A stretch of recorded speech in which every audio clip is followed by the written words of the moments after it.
Assalamualaikum warahmatullahi wabarakatuh. Apa kabar adik-adik? Semoga kita senantiasa sehat selalu ya. Baik, hari ini sebelum kita mulai pembelajaran hari ini, alangkah baiknya jika kita berdoa bersama-sama. Berdoa dimulai.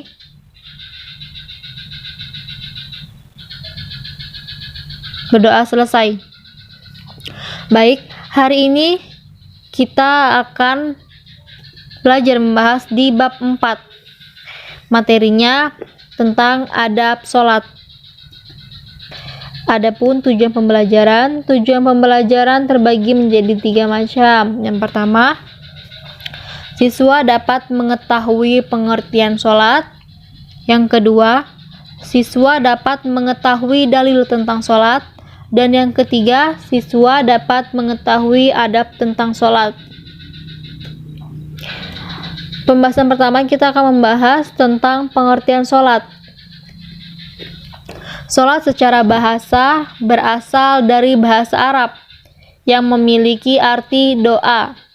Sedangkan menurut istilah, sholat adalah sarana komunikasi antara hamba dengan Tuhannya sebagai bentuk ibadah yang di dalamnya merupakan amalan yang tersusun dari beberapa perkataan dan perbuatan yang diawali dengan takbir dan diakhiri dengan salam, serta sesuai dengan syarat dan rukun yang telah ditentukan. Dengan kata lain, sholat adalah ibadah wajib bagi setiap muslim yang sudah balik dan berakal sehat. Adapun sholat pada hakikatnya adalah bentuk komunikasi antara seorang hamba dengan Allah Subhanahu wa Ta'ala. Akan tetapi, banyak orang yang kurang bisa menikmati ibadah sholat. Kenapa bisa hal seperti itu? Karena ini beberapa hal ia menganggap sholat hanyalah rutinitas belaka, sehingga sholatnya tidak berdampak apa-apa dalam kehidupannya. Sholat merupakan tiang agama Islam, dan barang siapa mendirikan agama Islam. Sebaliknya, barang siapa meninggalkannya, maka ia telah merobohkannya. Dengan sholat yang khusyuk, maka seseorang akan bisa terhindar dari berbuat kekejian dan kemungkaran. Adapun dalil adab sholat di sini, di dalam Al-Quran Allah berfirman, A'udzu billahi minasyaitonir rajim. Bismillahirrahmanirrahim. Ya ayyuhalladzina amanu ruk'u wasjudu wa'budu rabbakum waf'alul khairul la'allakum tuflihun. Artinya, hai orang-orang yang beriman, rukuklah kamu, sujudlah kamu, sembahlah Tuhanmu, dan perbuatlah kebajikan, supaya kamu dapat kemenangan.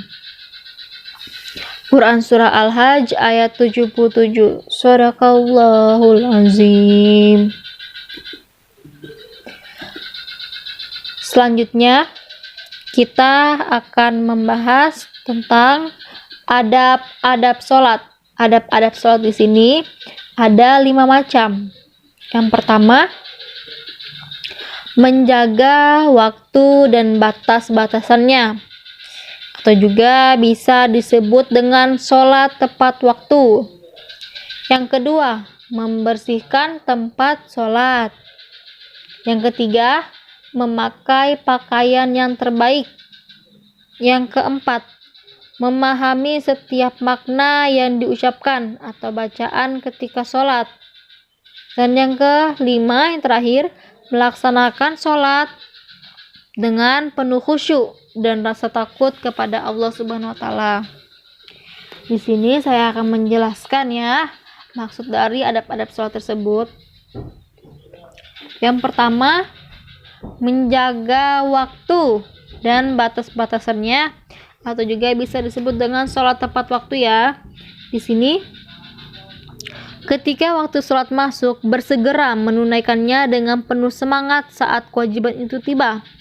Nabi bersabda pada Bilal, "Wahai Bilal, hiburlah kami dengan sholat." Maksudnya, berazanlah lalu kita melaksanakan sholat dan menikmati sholat. Dan Allah berfirman yang artinya, maka celaka bagi orang-orang yang sholat, yaitu orang yang sholat mereka lupa diri. Para ulama mengatakan lupa dalam ayat ini terutama adalah masalah meneledorkan waktu sholat atau menunda-nunda waktu sholat. Jadi kalau kita semua mendengar azan, kita tidak ada berkesibukan, jadi kita bisa langsung bergegas mengambil air wudhu dan langsung laksanakan ibadah sholat. Yang kedua, membersihkan tempat sholat. Demikian pula tempat sholat dan sujud kita rapikan dan bersihkan dari najis-najis yang ada. Singkirkan gambar, tulisan, atau apa saja yang mengganggu kehusyuan sholat. Dan yang ketiga, memakai pakaian yang terbaik. Memakai pakaian kita yang terbaik saat panggilan sholat telah tiba, rapi, santun, baik, harum semerbak wangi bagi laki-laki dan menutup aurat secara sempurna. Allah amat senang kalau perintahnya kita ambilkan dengan sukacita. Dan Allah memerintahkan dalam Al-Quran, "Khuzu zinatakum inda kulli masjidin."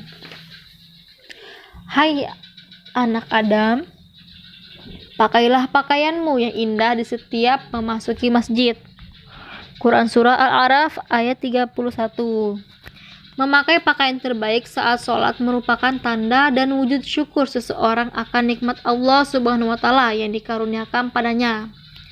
Dan yang keempat, menyesal serta bersedih jika tidak dapat menunaikan dan menikmati sholat dengan baik dan sempurna. Di antara inti sholat adalah berzikir. Di dalam sholat, Allah berfirman pada Nabi Daud, "Dan dengan berzikir padaku, hendaklah mereka merasai nikmat." Allah berfirman, "Dan sungguh zikir pada Allah yang terbesar." Maksudnya adalah kita diharapkan menikmati zikir atau bacaan sholat kita sehingga berpengaruh pada hati nurani dan amal perbuatan sehari-hari. Dan yang terakhir, yang kelima, dan supaya kita khusyuk, Nabi memerintah, sholatlah seperti sholatnya orang yang berpamitan dari dunia ini. Maksudnya, sholatlah seakan-akan ini adalah sholat kalian yang terakhir di dunia. Selanjutnya, rukun sholat. Rukun sholat terbagi menjadi 11 macam. Yang pertama ada niat. Yang kedua, berdiri bagi yang mampu. Yang ketiga, takbiratul ihram. Yang keempat, membaca Quran Surah Al-Fatihah. Yang kelima, ruku. Yang keenam, i'tidal. Yang ketujuh, sujud. Yang kedelapan, duduk di antara dua sujud. Yang kesembilan, membaca tasyahud akhir dan sholawat Nabi. Yang ke-10, salam dan tertib. Dan yang ke-11, berdoa. Jadi ingat ya, rukun sholat itu ada berapa? Kan tiap hari kan kita sholat pasti ingat kan apa saja rukun sholatnya. Setelah itu kita lanjut di pembahasan syarat-syarat sholat. Syarat-syarat sholat terbagi menjadi dua. Ada syarat wajib dan syarat sah. Syarat wajib pun terbagi menjadi 3 bagian. Yang pertama, beragama Islam. Yang kedua, balik. Dan yang ketiga, berakal. Nih yang syarat wajib. Syarat wajib sholat ada 3. Beragama Islam, balik, berakal. Jadi bagi kita yang beragama Muslim, beragama Islam, yang sudah balik dan sudah yang memiliki akal sehat, itu hukumnya wajib untuk melaksanakan ibadah sholat. Selanjutnya, syarat sah. Syarat sah terbagi menjadi 5. Ada tahu waktu sholat sudah masuk. Kedua, suci dari hadas besar dan suci. Ketiga, suci dari najis, dari pakaian, badan, dan tempat. Yang keempat, menutup aurat, dan kelima, menghadap kiblat. Tuh diingat, syarat wajibnya ada 3 dan syarat sahnya ada 5 ya. Mungkin cukup sekian penjelasan pembahasan pada hari ini.